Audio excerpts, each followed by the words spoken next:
Hey, what's up, everybody? Welcome to the office. And I am here. I just created an email and I am sending it to everyone in my email list. And like I said in the email, all my emails go out. And yes, there's stuff to like, hey, join the cohort. Hey, the book is coming out. Hey, I'll be in this city. And thank you to so and so and so and so. But I want to make a promise to all of y'all. I told you when you saw me speak, whenever you saw me speak, that I don't email you very often, so I hope you respect that.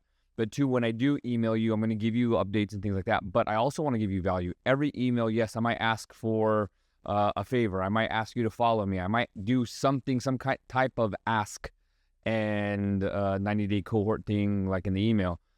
But I also want to make sure that I give you value. So I'm working on a couple podcasts. Yes, the podcast is coming back. And one of the videos I'm getting ready to record, I have to change because this is still like my gym shirt, but I think it's really cool. We were made to help each other. So needless to say, yeah. Anyways, but I want to give you some value. And one of the things that I've been working on is I heard somebody in an organization, and I actually heard this on a TV interview. And oddly enough, I heard it in a podcast that I was listening to about, and people were complaining, which I get. Why do we have staff that always seem to bother me at the worst times? That was one. And the person was like, what do you mean? And they said, I'm working on something, I'm on my desk, and people are asking me questions that they should already know the answer to. Can I go do this? Hey, I want to be able to create this. Can I do this? Or, hey, I'm about to go to this location. Is this okay? And they're like, yes, just flip and go. And so they're getting frustrated. And the other podcast or the news report says that people are leaving because what was said that they have an open door policy, they don't feel comfortable coming to their boss because it doesn't seem like they have an open door policy.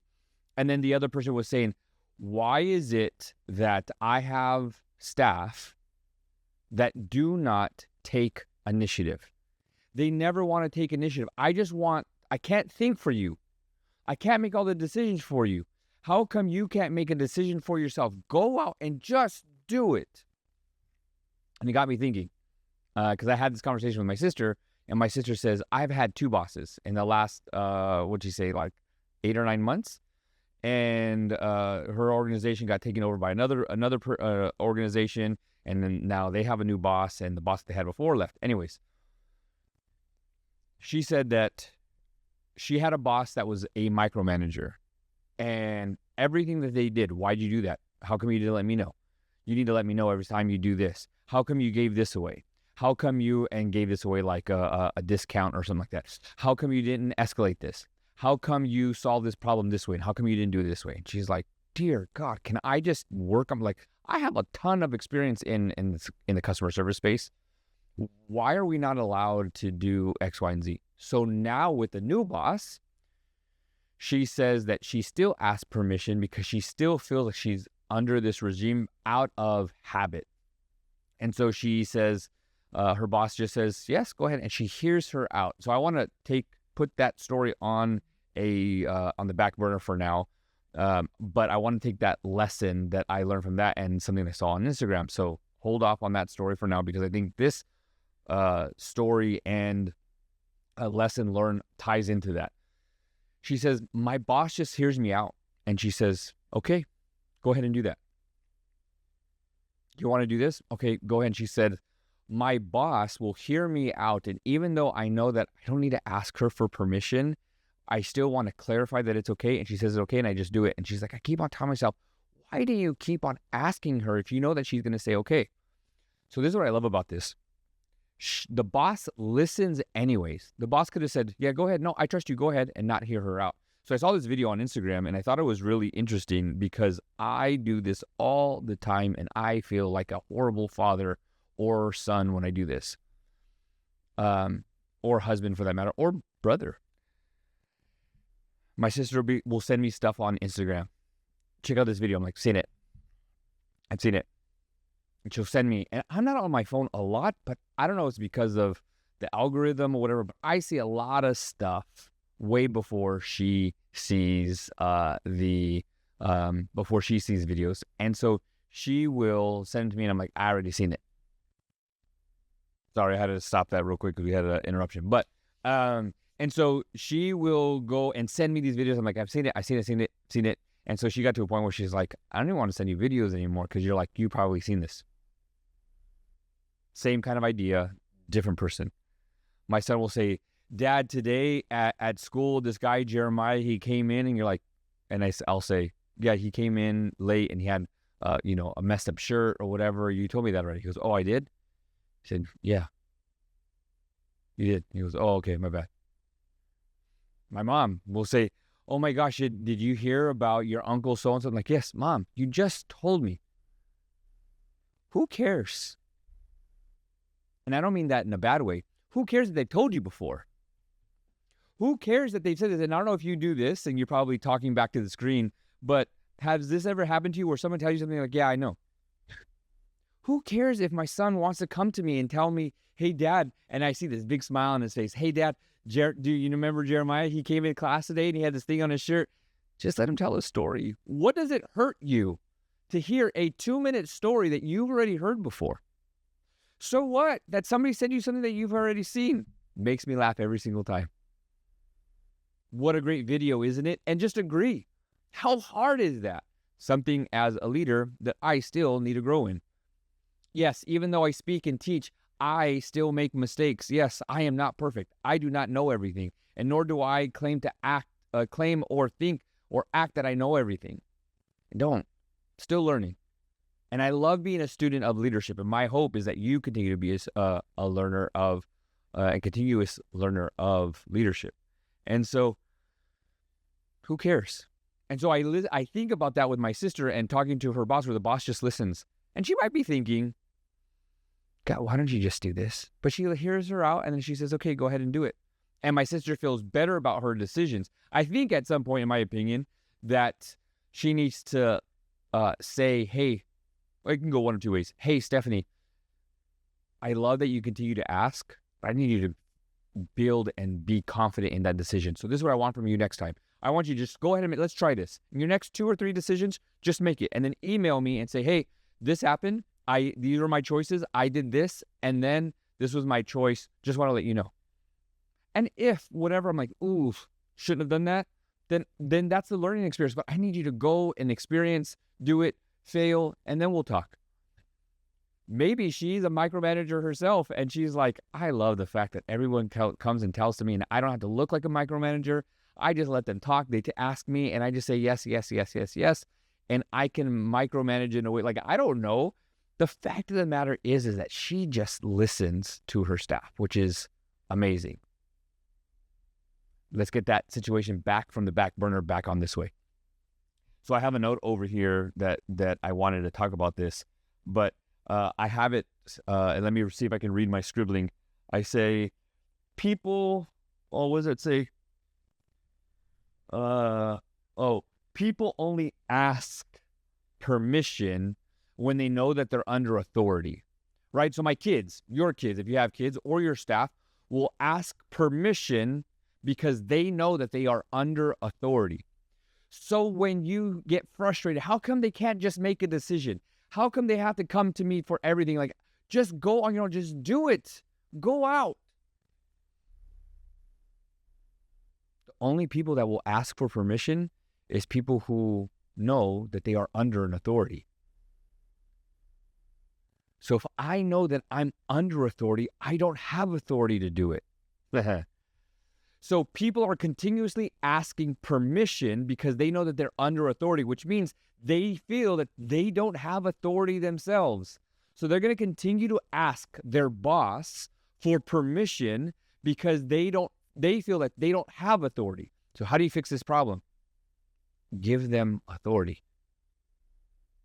This is huge in leadership. This is the difference between delegation and empowering somebody. Delegation says, you're going to do it the way I've done it. I need you to make 10 copies of whatever, this. Make 10 copies of it just on one side, black and white. They're going to execute, and you've delegated someone else to do the job exactly the way that you've done it. You have a packet of 4 or 5 different pieces of paper, and you give somebody and you empower them with a job and you say, hey, make copies of this. Yes, they might ask you questions of like, how many copies, which is a good question. Hey, I need 20 copies of these. And they might say front and back, black and white or color. How do you want, is stapled in the top left, in the front, stapled at all? Like, how do you want it? But if a good leader does it, they'll say, hey, I don't care how you do it, just get it done. Totally up to you. I want to empower you in this. I want to start giving you more like duties to do or things to do, and I don't want to have to look over your shoulder. You are a great staff. You are doing phenomenal things, and I need you to start making decisions on your own without asking for permission. I am giving you authority to do so. If you need to or have to, come and say, hey, it's done. Cool. I need you to notate, make notes of things, what happened, what went wrong, whatever it is. And if there's any issues or problems, then we're going to learn from it. I need you in learning form, in failure mode, in a sense that if something messes up, cool, we'll talk about it. First thing, here, make 20 copies of these. You have the ability to print just on the front, just on the back, staple on the left, staple on the right, color or not. Your job. So there's a difference between delegate and delegation. You do it exactly how I've told you to do it. No ifs, ands, or buts. No, you don't go outside the parameters, there is, so that's delegation, or there's empowerment to say, hey, you've empowered the person to do it themselves. And so when you have a staff, if you have a staff that keeps on asking questions and you're like, oh my gosh, just go and be on your own, do it, don't stop asking for permission. It's probably because they feel that they are under authority and they have no authority. So how do we fix this? Give them the authority. People only ask permission who are under authority. So stop complaining about your staff who don't, what does that say? Who don't initiate.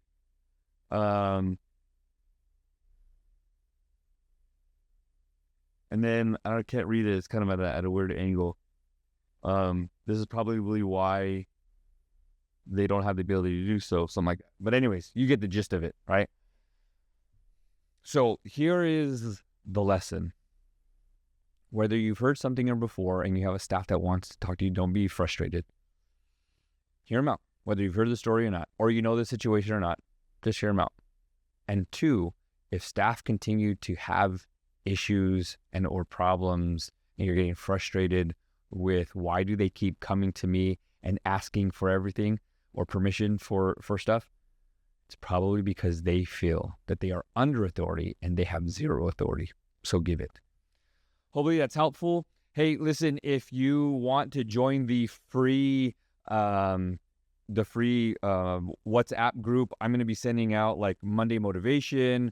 I'm going to be sending stuff like, hey, we're going to be meeting today, or you get a free look into the 90-day cohort.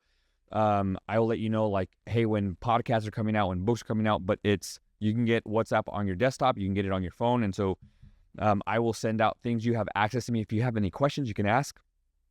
And then there's going to be a paid version, and that paid version is solely for those people in the 90-day cohort. If you're interested in joining the 90-day cohort, there's going to be a link in the email where you can set up a call, and it says to see if you qualify or we're a good fit to work with one another. Basically, that just means like, I need to figure out if you're in the right space to learn. Because there's a lot of times where people have joined, I'll be honest with you, people join the 90-day cohort and they're like, oh, I can't right now, or I'm going to miss today. They join, they pay for it, and then they say, oh, I'm going to miss today, oh, I'm going to miss next week, and then they don't show up. And it's like, I need to make sure that you are in the right one spot to learn, that you value yourself and that you value your money to grow. Because here's the thing, we don't value free. We don't. Yes, you might have spent money on a treadmill or a stair climber or a bike or a rower, but I bet you it's a closet right now. I bet you it's a clothes rack right now. And we put stuff over, or you have a home gym and it just stays there. And maybe not, maybe I'm wrong, and you work out every single day in it and cool. But we don't value free.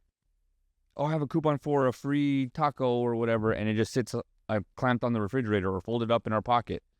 But if you had a ticket for a concert that you paid $400 for, I bet you're going, right? So we don't value free.